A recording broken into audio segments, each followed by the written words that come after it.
Assalamu alaikum warahmatullahi wabarakatuh. Ashama akkam jirtu hordoftoota channel YouTube Abdul App. Barnoota ajaa'ibaa takka isinii qabadhee dhufeen jira.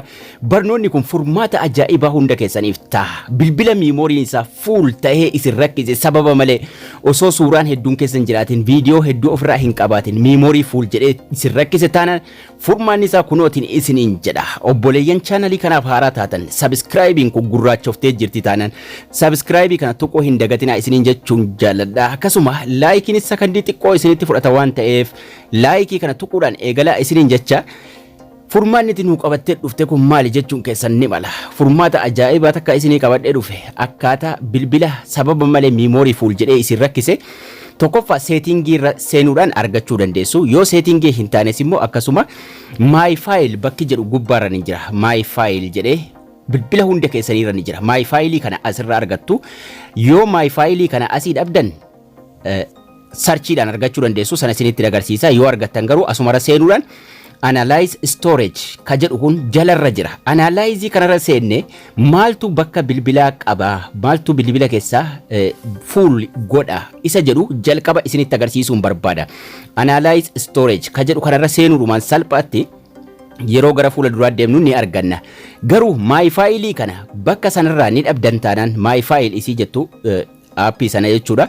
My file isii jettu kana yoo asii dhabdan salphaadhumatti bilbila keessanirraas bakka searchii kanarratti my file jettanii katabattu achirraas salphaatti argachuu dandeessu. My file jettanii tuma barreessitu garuu bilbila hunda keessanirra ni jira my filein kun jechuudha. Haala kanaa isinii baa isuma jalqabaarra tuuytanii gara fuula duraa deemtu jechuudha. My file kana tuqannee yeroo deemnu haala kanaan nu baasa. Jala irratti analyze storage jedhee jira. Analyze storage kanarra tuqachuun ammallee gara fuula duraa deemna. Gara fuula duraa yeroo deemnu analyze kanarra tuqnee yeroo gara fuula duraa deemnu waan bilbila keenya keessaa bakka guddaa qabee jiru mara isaa nutti agarsiisa. Garuu wanni asirratti isinitti agarsiisuu barbaadu waan kana waan bakka guddaa qabee jiru kana appii nuti fayyadamnee balleessinu jira. Sanala irra tuqnee balleessuu hin dandeenyu jechuudha. Appii sanas isinitti agarsiisa.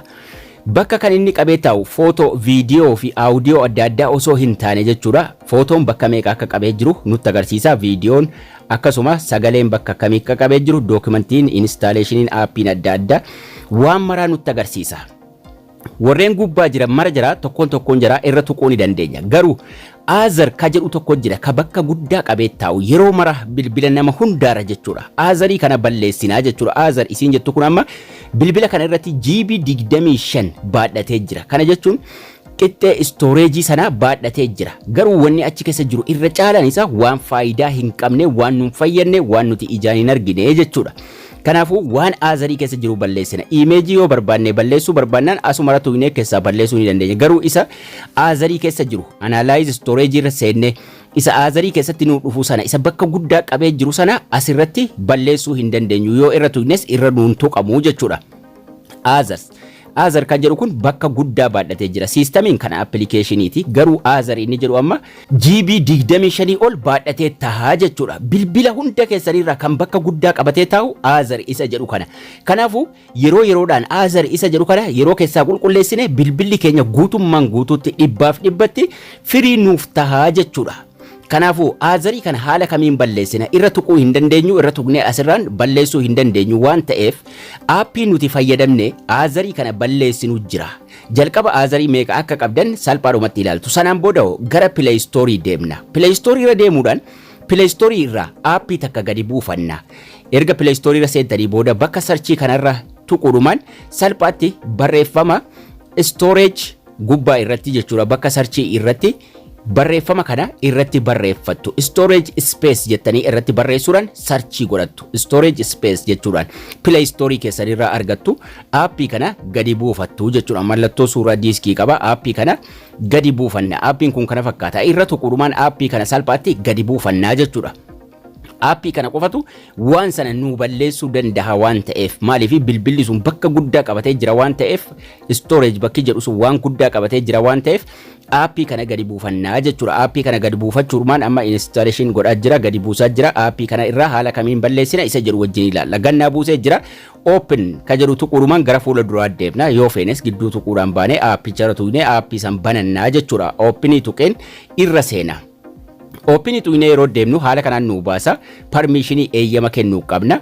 Okay ka jedhu tuqnaa jechuudha asirratti. Erga appicha gadi buufannee kaane okay ka jedhu tuqurumaan steepii itti aanutti dabarfanna. Okay dhuma qofa tuqannaa jechuudha asirratti.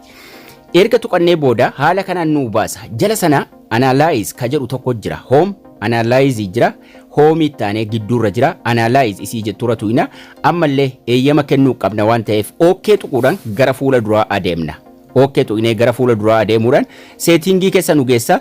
Waan biraatti akkallee hin tuqnu. Maqaadhuma aappii sanaa barbaaduudhaan onii godhanna. Storage space jedhee as jira kuno sanuma qofan onii godhaa jechuudha. Onii godhee inni nu duubatti nu deebisa yookaan immoo duubatti deebina erga onii goonee kaane.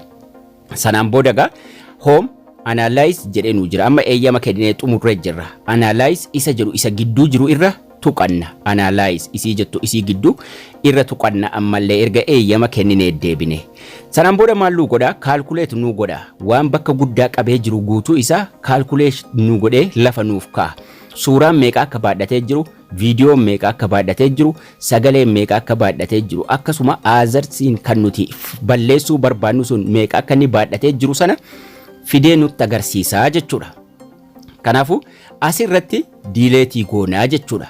Footoo hin tuqnu, viidiyoo hin tuqnu, sagalee keessaa qabnuu fi dookumantiis hin tuqnu, kastamii akkasuma isas dhiifne aazar faayil isa jedhu qofa irra deemnaa jechuudha. Amma calculate naaf godhee almost xumuree jira. Erga inni xumuree kahee aappiin kamtu akka guddaa baatee jiru yookaan foldarii kamtu akka waan guddaa qabee jiru salphaatti nutti agarsiisa. Amma footoon GB 2.2 baadhatee jira, baay'ee guddaa miti. Viidiyoon bakka guddaa baadhatee jira. Aaudiyoon illee giddu galeessa baadhatee jira. Dookumentiin maap fi baadha waan ta'eef xiqqaadha. Kastamiin zeeroodha. Aazar faayilii gara 28 of keessaa qabanaan jedha. Kanaafuu maaliin godha? Isa kanan balleessuu barbaada waan ta'eef aazar faayilii irra tuqachuudhumaan gara fuula duraa deemnee maal godha? Faayiliin achi keessa jiru waan faayidaa qabu miti jechuudha. Kanaafuu select goona guutuu isaa. Aazar faayilii irra erga seennee booda maal goona? Select goona. Sanduuqni takka qophaa isaa gubbaarra jira. Sanduuqa gubbaa jiru sanarra tuqannaa jechuudha. Select goona. Sanduuqa kana yeroo tuqne bakka tokkotti maarkii nuuf godha yookaan immoo raayitii itti nuuf godha jechuudha bakka takkatti. Erga select goonee kaane mallattoon diileetii gubbaarra jirti. Amma select godhee jira. Mallattoon diileetii kun gubbaarra jirti. Maal goona? Diileetii san tuquudhaan waan aazar faayilii keessa jiru guutuu isaa balleessinaa jechuudha. Wanni nuti balleessinu as keessa waan aazar faayilii keessa jiru diileetii tuquurumaan salphaatti diileet kaansiliif diileetii nuu fida. Diileet isii jettu tuquurumaan salphaatti waan mara as keessa jiru qulqulleessinaa jechuudha. Dhibbaaf dhibbatti ispeesiin nuti qabnu barechee nuuf banamaa jechuudha. Haala salphaa ta'e kanaan bilbila miimooriin keessan fuulii ta'e amma aazar faayiliin 00 nuuf ta'ee jira. Bilbila miimooriin keessan sababa malee fuul jedhee isin rakkise aappiidhuma kana fayyadamuudhaan qulqulleeffachuu dandeessu jechuudha. Baay'ee salphaadha steeppiin isaa itti fayyadamaan isiniin jedha. Barnoonni keenya har'aas kana fakkaata. Akka isin irraa barattanis abdii guddaan qaba. Laayikii, sheerii hiriyoota keessaniif gochuu hin dagatinaa isiniin jecha haga barnoota kutaa itti aanu walitti deebinutti turtii gaarii nagayaan tura.